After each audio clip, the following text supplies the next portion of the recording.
चाहिए। तो जो भी हम वीडियो बनाएंगे आपको उसमें बताएंगे यह सीटेट में क्वेश्चन या टेट में क्वेश्चन आता है, ठीक है। जहाँ तक होगा नेट में भी बताएंगे क्वेश्चन आता है, तो वो सब जो क्वेश्चन आएंगे हम बताए और इसमें बताते जाएंगे। और वीडियो में ज़्यादा लंबा नहीं होगा, छोटा होगा, ताकि आप और भी काम कर सकें, हंसते खेलते सोते पढ़ते कार्य कर सकते हैं। तो चलिए, शारीरिक विकास का अर्थ, मीनिंग ऑफ फिजिकल डेवलपमेंट, बालक का शारीरिक विकास कैसे होता है शैशवावस्था में, वो हम उसके विषय में जानेंगे। और इस तरह से चलिए आइए हम देखते हैं कि एक स्वस्थ बालक ही स्कूल में दी गई शिक्षा का पूरा लाभ उठा सकता है, ठीक है।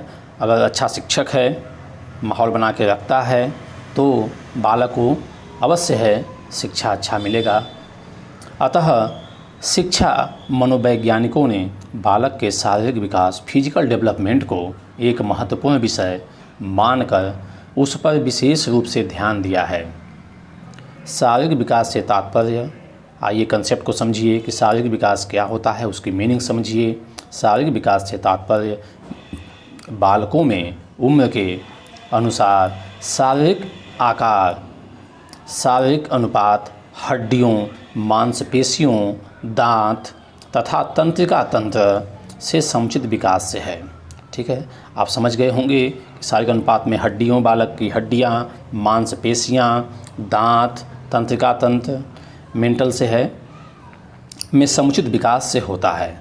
आपको आप कंसेप्ट क्लियर हो गया होगा कि शारीरिक विकास क्या होता है। तो शारीरिक अनुपात हड्डियों, मांसपेशियों, दांत तथा तंत्रिका तंत्र में समुचित विकास से होता है। मनोवैज्ञानिकों ने अध्ययन से स्पष्ट हो गया है कि बालकों में शारीरिक विकास एक समान गति से हमेशा नहीं रहता है, ठीक है ना। ये बात को आप याद रखिएगा, एग्जाम में कोई सीटेट के क्वेश्चन आता है, आया भी है, आए चाहे ना, लेकिन आप जानिए कि आएगा तो हम क्वेश्चन इस पर लिख सकते हैं कि बालकों में शारीरिक विकास एक समान गति से, क्वेश्चन पूछेगा कि बालकों में एक शारीरिक विकास एक समान गति से होता है कि नहीं। तो एक समान गति से कभी नहीं होता है, ठीक है ना। तो एक समान गति से हमेशा नहीं होता है, कभी तो यह तेज़ से होता है और कभी मंद गति से, ठीक है ना। तो अब आगे ये देखिए, मेरेडिथ 1975, 1975 तथा टर्नर 1970, 1970 द्वारा किए गए अध्ययन से, यानी अपने रिसर्च पेपर में इन्होंने प्रस्तुत किया 1975 में, और टर्नर ने 1970 में अपने रिसर्च पेपर प्रस्तुत किए तथा अध्ययनों से यह पता चला कि शारीरिक विकास की 4 विभिन्न अवस्थाएं हैं, ठीक है ना। याद रख लीजिए, क्वेश्चन पूछता है कि शारीरिक विकास से कितनी अवस्थाएं हैं, तो 4 अवस्थाएं हैं, ठीक है ना। और उसमें हम आगे देखते हैं, जिनमें 2 में शारीरिक विकास की गति मंद होती है और 2 में शारीरिक विकास की गति तीव्र होती है। इन मनोवैज्ञानिकों के अनुसार पूर्व प्रसूति काल, तो मनोवैज्ञानिकों ने पूर्व प्रसूति काल हम उसको कहते हैं, माँ के गर्भ में जब बच्चा प्रथम दिन आता है, यानी 0 से लेकर के 9 महीने तक जब माँ के गर्भ में रहता है, उसे हम पूर्व प्रसूति काल कहते हैं। तथा जन्म के प्रथम 6 महीनों में, यानी बालक जिस दिन जन्म लेता है उसके जन्म के ठीक 6 महीनों में शारीरिक मतलब फिजिकल विकास, डेवलपमेंट, फिजिकल डेवलपमेंट क्या होता है, उसका काफ़ी तीव्र होता है, उसका विकास काफ़ी तीव्र होता है जन्म के 7 से 8 महीने। अब क्वेश्चन आ गया कि शैशवावस्था में बालक का शारीरिक विकास मंद होता है कि तीव्र होता है, तो आप लिखेंगे कि 6 महीने में, जन्म के बाद 6 महीने तक वह तीव्र होता है। याद कर लीजिए, कॉपी पे लिख लीजिए उसको, एक एक दिन छोटा छोटा लिखते चलेंगे तो आपको यह हेल्पफुल होगा।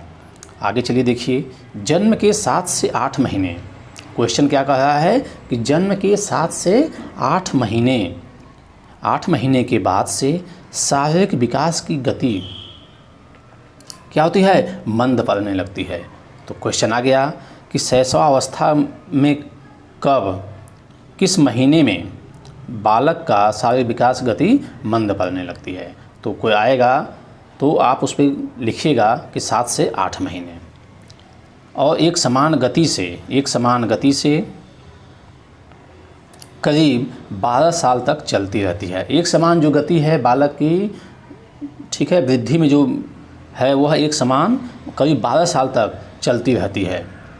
और उसमें हम जब आएगा इसमें क्वेश्चन जैसे जैसे आएगा वैसे हम आपको बताएंगे, क्योंकि वीडियो में लंबा ज़्यादा करना नहीं चाहता, क्योंकि आपके पास भी समय नहीं है, बहुत वर्क करना है आपको, तो इसलिए मैं छोटा छोटा वीडियो बनाऊंगा, उतना ही बताऊंगा जो आपको हेल्पफुल हो। और ज़्यादा उसमें आगे आएगा तो फिर आगे हम बताते चलेंगे आपको जितने भी क्वेश्चन हैं।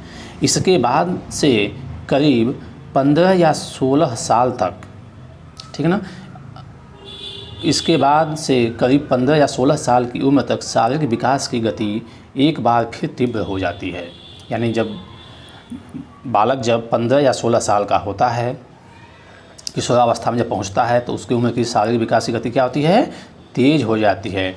लेकिन इसमें मेल और फीमेल में भी अंतर होता है, क्योंकि इसमें इस 15 या 16 साल में क्या होता है, फीमेल की लंबाई की जो वृद्धि होती है वह रुक जाती है, और उसके बाद 16 साल के बाद क्या होता है, मेल की जो पुरुष हैं उनकी जो लंबाई की जो वृद्धि होती है वो बढ़ना शुरू होता है। तो इसमें देख लीजिए, इसे मनोवैज्ञानिकों ने तारुण्य विकास लहर कहा है। इसके बाद पूर्ण परिपक्वता की प्राप्ति तक बालकों के शारीरिक विकास की गति में मंदता आ जाती है, ठीक है ना। इसके बाद बालकों में क्या होता है, सभी लोगों में बालकों के शारीरिक विकास की गति में मंदता यानी धीमा हो जाता है। और इस अंतिम अवस्था में उनका शारीरिक विकास जिस ऊंचाई तक पहुंच जाता है वह वृद्धावस्था यानी बुढ़ापे तक बना रहता है। हालांकि वजन में वृद्धि होती रहती है और घटती रहती भी है। शिक्षकों को शारीरिक विकास के इन विभिन्न अवधियों का ज्ञान रहने से, ये क्या कहा जा रहा है कि मनोविज्ञान को इसीलिए लाया गया है कि एक शिक्षक को जब तक इनका ज्ञान नहीं होगा वह क्या होंगे, एक अच्छा टीचर नहीं बन पाएंगे, क्योंकि नहीं जानते हुए बच्चों पे क्रोध आएगा। तो क्रोध को हटाने के लिए ही मनोविज्ञान को लाया गया है, क्योंकि क्रोध क्या है, मानव का क्या है, दुश्मन है।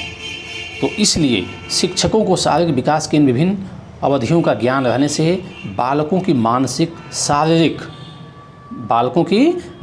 मेंटल, शारीरिक फिजिकल तथा सामाजिक सोशल समस्याओं के भिन्न भिन्न पहलुओं को समझकर उन लोगों के शैक्षिक निर्देशन, एजुकेशनल गाइडेंस देने में विशेष मदद मिलती है। यानी जब एक अध्यापक को जब इन बातों का पता रहेगा तो उनके माता पिता पेरेंट्स को वह निर्देशन देने में उनको काफ़ी सुविधा होगी, ठीक है।